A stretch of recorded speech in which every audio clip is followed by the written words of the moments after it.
টানটুর উরুস মাহফিলে লক্ষাধিক মানুষের ঢল, রাজ্যের বাইরেও ছড়িয়ে পড়েছে মাহফিলের খ্যাতি। টানটুতে অনুষ্ঠিত ঐতিহ্যবাহী উরুস মাহফিলকে কেন্দ্র করে এবছর অভূতপূর্ব জনসমাগম লক্ষ্য করা গেছে।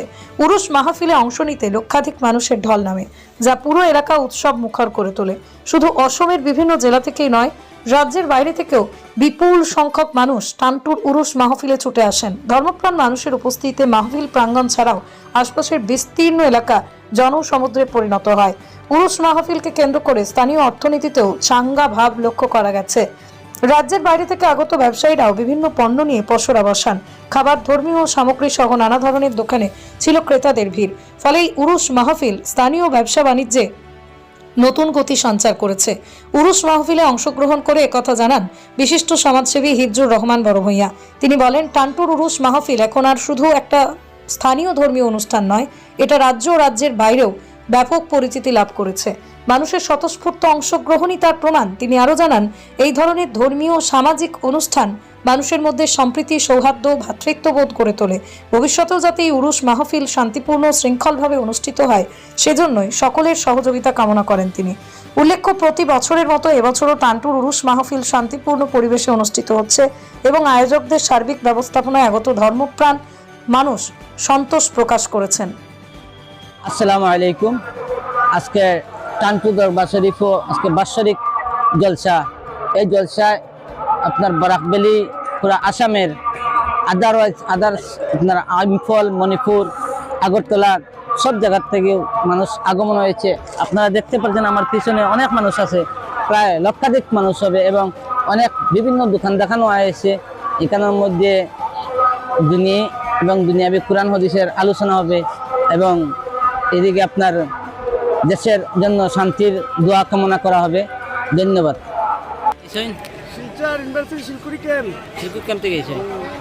এখানে কত বছর থেকে আপনি দোকানদারি করা? 15-20 বছর করা।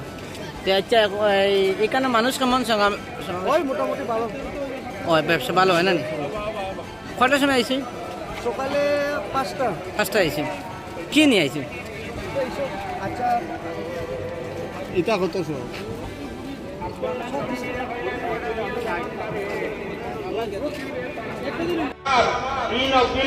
সম্পর্ক কোথা আসলো? এই সময়টা আগের সাল ও ভোটারে মাত্র মাহাত্ম্যপূর্ণ একই সাল হইব যে সালতে যদি আমি মুহাম্মদুর রাসূলুল্লাহ সাল্লাল্লাহু আলাইহি ওয়াসাল্লামের সামনে আনিয়া দেখা নিয়ে হইব। আর ওই সময় আমার উম্মত হয়ে জিজ্ঞাসা হইব, যদি আমার ভিতরে ভোট বলা থাকে, ইমান বলা থাকে, তাহলে তো আমার মনের মধ্যে আমার একটা পরিচয় দিল, হাদা সাইয়্যিদুনা মুহাম্মদুর রাসূলুল্লাহ সাল্লাল্লাহু আলাইহি ওয়াসাল্লাম। এই পরিচয় দেওয়ার লগে লগে তোমার ফয়সালা হইব। সুবহানাল্লাহ।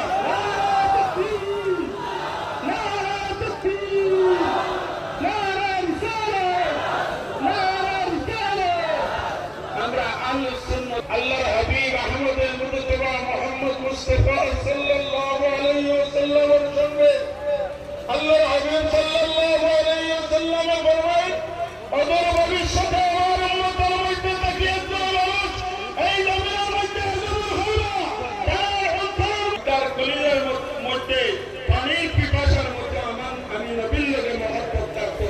তো তার লাগে রাসূলুল্লাহ ফরমায়, যদিও কবরের মধ্যে 3 সাল হইবে, মা রব্বুকা ওয়া মা দীনুকা ওয়া মা হাযার রাজুল, যে তোমার রব হে, তোমার দিন কিতা, আর ই নবী ব্যাপারে তোমার জ্ঞান ধারণা কিতা। ই নবীর লগে দুনিয়া থাকতে তোমার জ্ঞান ধারণা কিতা আসলো, ই নবীর লগে তোমার সম্পর্ক কিরকম আসলো, এটা নিয়ে কিয়ামতের ময়দানে তোমার সওয়াল করে হইব। মানুষকে কবরে দেওয়ার পরে কবরের মধ্যে আল্লাহর হাবিব আহমদুল মুজতবা মুহাম্মদ মুস্তাফা সাল্লাল্লাহু আলাইহি ওয়াসাল্লাম ফরমায়, কবরের মধ্যে কিরকম কি রইবা, মানুষে বসা নিয়ে হইব, সাল জব করে হইব। দেশে কোন রাওয়ায়তের মধ্যে আমি আল্লাহর হাবিব সাল্লাল্লাহু আলাইহি